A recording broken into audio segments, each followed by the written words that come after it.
Are you having post-Erasmus depression? Yes. Have you graduated and cannot find any job? Yes. Would you like to travel and get to know other cultures? Yes. No more worries. We got the solution for you. Really? Try EVS. EVS?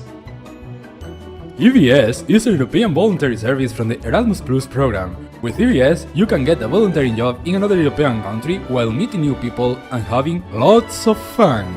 Let's see what experts think about EVS.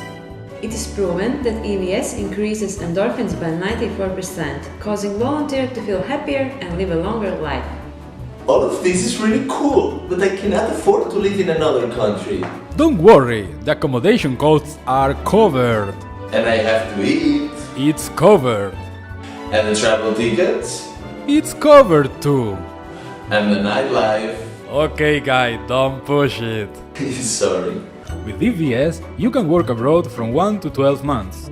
Yeah, well, I studied photography, so I don't know if this should be... Don't worry, EVS projects are professionally orientated. All you have to do is look for the project that suits you more. Thanks! I'm going right away! Good luck! Well, he didn't let me explain that to apply for an EVS project, you can contact a sending organization from your country. They will help you to apply for an EVS project, or you can just check the website. Remember, EVS, easy, fun and for free!